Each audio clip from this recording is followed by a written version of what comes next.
Hello guys, welcome back to my YouTube channel. स्वागत करती हूँ एक बार फिर आप सबका।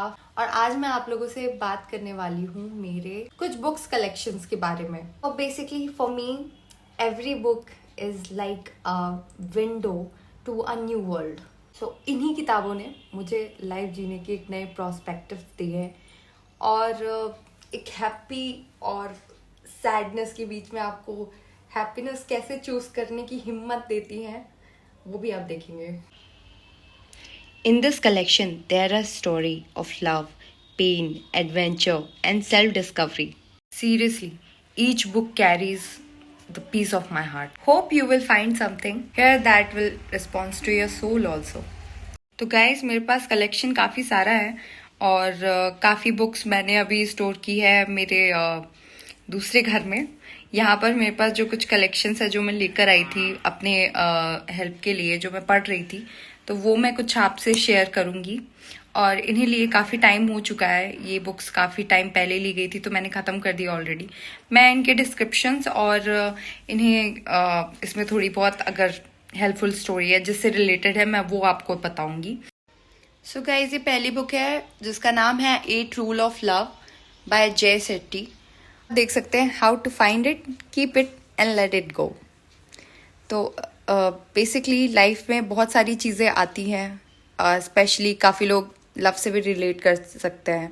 जो हमारी टीनेजर है या फिर कोई भी, तो काफ़ी टाइम ऐसा होता है कि बहुत ही हार्ड टाइम चल रहा होता है आपकी लाइफ का और आप डिसीजन नहीं ले पाते कि आपको करना क्या है। तो this will might help you. और ये इमेज जो आपको दिख रही होगी, इसमें लाइक और लव में प्योर डिफरेंस दिखाया गया है, pure difference. With that touch my heart और फिर मैंने इसे ले लिया। इस बुक में एक्चुअली आपको ये बताया जाएगा कि जब लोग अकेले होते हैं, अकेलेपन से डरते हैं, तब वो जल्दबाजी में बहुत ही गलत रिश्ते में फंस जाते हैं। इसमें शायद मैं अगर जहाँ तक कि मैंने इसे पढ़ा है तो इसमें क्लियरली बताया गया है कि एक्चुअली प्यार करने के रूल्स क्या होने चाहिए, द 8 रूल्स ऑफ लव। और उसका पहला जो मैंने आपको बताना था वो मैंने बता दिया कि जल्दबाजी में कभी भी अपना लाइफ पार्टनर या पार्टनर बिल्कुल चूज मत करिए। और बहुत ही अच्छा सोल्यूशन भी बताया गया है इसमें कि जब आप एकांत होते हैं तो आपको उस अकेलेपन से डील कैसे करना है।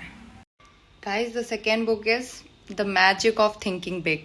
मतलब ये बुक भी मैंने ऐसे ही रैंडमली ली थी पढ़ने के लिए, और शायद उस दिन मैं ट्रेन में ट्रैवल भी कर रही थी। तो ये भी काफ़ी अच्छी बुक थी पढ़ने के लिए, बहुत मज़ा आया मुझे ये पढ़कर।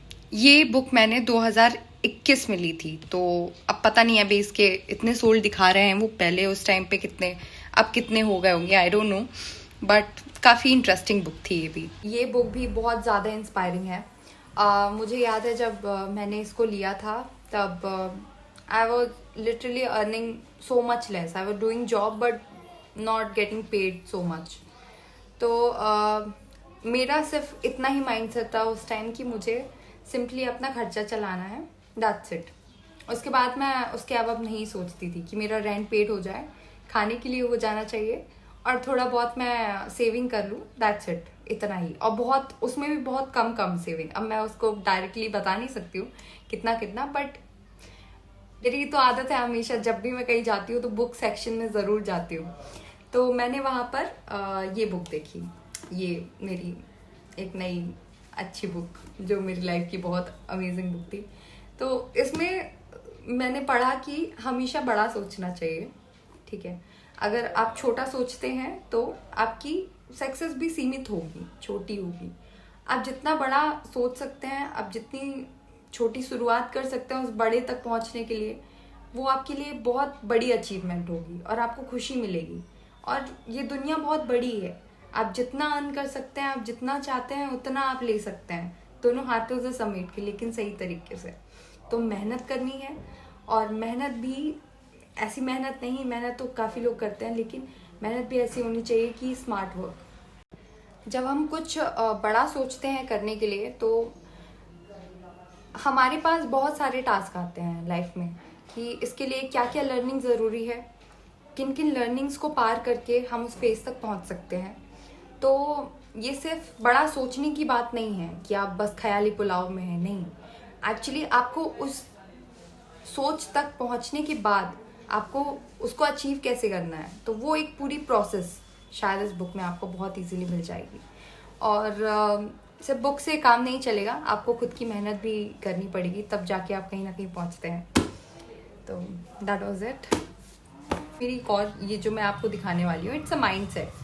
तो माइंडसेट बुक भी बहुत अमेजिंग है, ये भी लाइफ चेंजिंग बुक ही है ना। आपका बहुत मैटर करता है अगर आप कोई चीज़ सोचते हैं, ठीक है, तो आप ऐसे नहीं कर सकते अपने दिमाग के साथ कि ये भी चाहिए वो भी चाहिए। जब कन्फ्यूज़न होता है आपके दिमाग में बहुत ज़्यादा, तो उससे क्या होती है, आपकी क्रिएटिविटी नष्ट हो जाती है। तो सबसे इम्पॉर्टेंट ये है कि आपको अपनी थिंकिंग, आपका जो माइंडसेट है वो प्योर रखना है। अगर आपको पता है कि आपको यही चीज़ चाहिए है और ये सही रास्ता है, सही रास्ता सिर्फ अकॉर्डिंग टू यू नहीं होना चाहिए। सच में इससे किसी को हार्म तो नहीं हो रहा, कोई प्रॉब्लम तो नहीं हो रहा, नहीं हो रहा, तो go ahead, just take your dream. और एक माइंडसेट के साथ आपको काम करना है, और बिग थिंकिंग के साथ माइंडसेट इज़ वेरी इंपॉर्टेंट। तो इसलिए मैंने ये बुक ली थी, mindset, changing the way you think to fulfil your potential. फिर इसके बाद आती है एक और बुक। काफ़ी लोग, एक टाइम था जब शायद मैंने कट ऑफ कर लिया था, काफ़ी लोगों से बात करना ज़्यादा पसंद नहीं करती थी। तो the people are usually saying you have so much ego, तुम बात नहीं करती हो, हम लोगों से इतना ज़्यादा दूर दूर, है ना। और मेरा एक्चुअली माइंडसेट थोड़ा सा ऐसा हो गया था कि मैं ज़्यादा किसी से बात करना पसंद नहीं करती थी, एक्चुअली नहीं करती थी। मुझे ऐसा लगता था कि ठीक है, मैं हूँ, मुझे मेरा काम करना है, और काम करना है, दैट्स इट। काम करना है, खाना है, सो जाना है, दैट्स इट। मेरी इतनी ही लाइफ थी। तो इस थॉट प्रोसेस से थोड़ा सा मुझे बाहर निकलने के लिए एक और बुक पढ़नी पड़ी, that was detox your ego. क्योंकि लोग बोलते थे ईगो है, ईगो ईगो की वजह से। तो मैंने सोचा शायद हो सकता है, क्योंकि मैंने एक्सेप्ट करना सीखा है। अगर लोग कुछ बोल रहे हैं तो शायद मुझे उस पर काम करना चाहिए, इसलिए मैं उस चीज़ को थोड़ा सा सीरियसली लेके कंसीडर करती हूँ और फिर उस पर काम करना चालू करती हूँ। तो मेरी एक ये वाली बुक थी, डिटॉक्स योर ईगो। इसमें 7 इजी स्टेप्स लिखे हुए हैं जो कि आप अचीव करेंगे freedom, happiness and success in your life. तो काफ़ी अच्छी बुक थी ये भी पढ़ने के लिए। ऑफ कोर्स इसमें थोड़ी हार्श रियलिटी भी लिखी है, और आप अगर इसको पढ़ेंगे तो आपको समझ में आएगी चीज़ें कि क्या, किस तरीके से आप अपने माइंडसेट को इस तरीके से बना लेते हैं कि आपके अंदर ये ईगो जागृत हो जाती है। ईगो साइड में रख के एक सेल्फ रिस्पेक्ट और ईगो में डिफरेंस होता है, उसको आपको मर्ज नहीं करना है।